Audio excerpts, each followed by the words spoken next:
Welcome to Comics with Dan. We're going to be reviewing Nightwing number 114.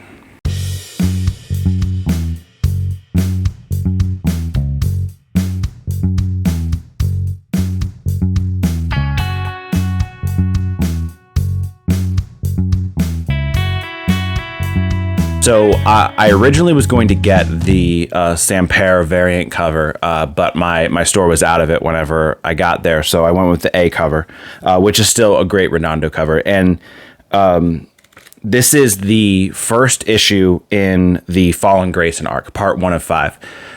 This is a long time coming. We had Heartless set up years ago.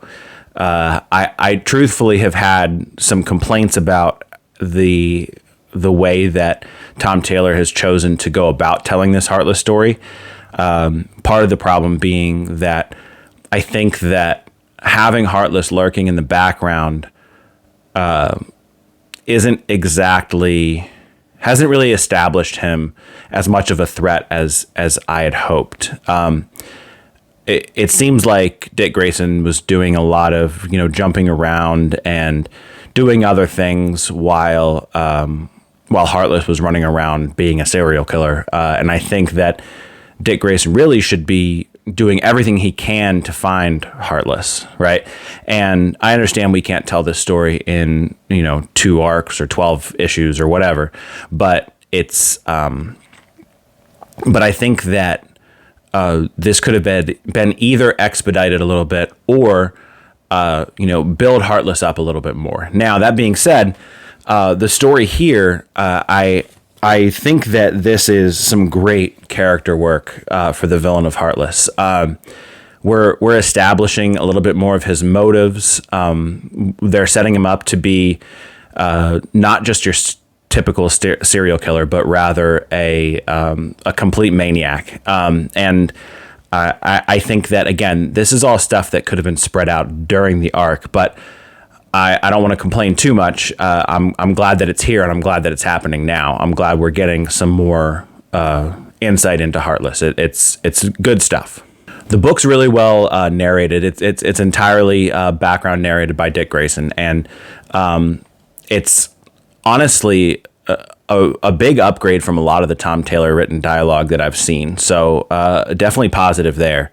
And I think that the fact that we don't have Dick's friends coming in and rescuing him at this point is a positive. I understand that sort of one of the themes of Taylor's run has been, these are all of Dick Grayson's friends and they're there for him and he loves them and all that. But it's nice to see Dick kind of stand on his own a little bit. Now, Bruno Redondo has drawn possibly one of the most beautiful looking comic books I've ever seen. It's just his style and the fantastic work. And then Adriano Lucas, the colorist, he just puts so many great colors in that make it pop. And I think he and Redondo are just such an excellent team. This book, I didn't want it to end because I just wanted to keep seeing how great it looked. It kept it on par with the great work with World's Finest that Dan Mora and Tamara Bonvillain are doing. Just fantastic, beautiful, beautiful art. So the letters, they certainly weren't bad. I would just say that perhaps there wasn't a whole lot of opportunity to get all that creative with the letters. We don't have a lot of varying different characters speaking in this.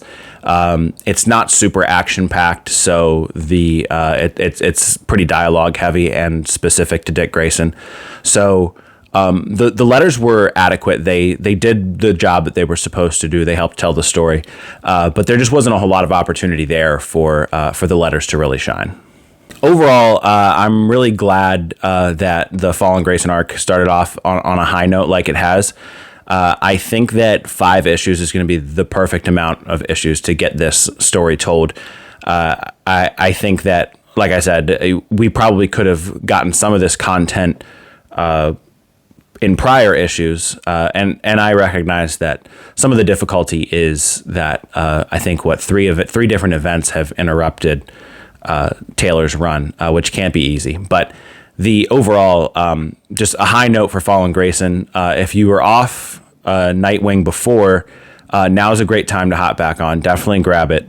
You'll want to see where this Heartless arc concludes. Hit the like button. Make sure you subscribe to the channel for more reviews. And check out these other videos over here. And thanks for watching.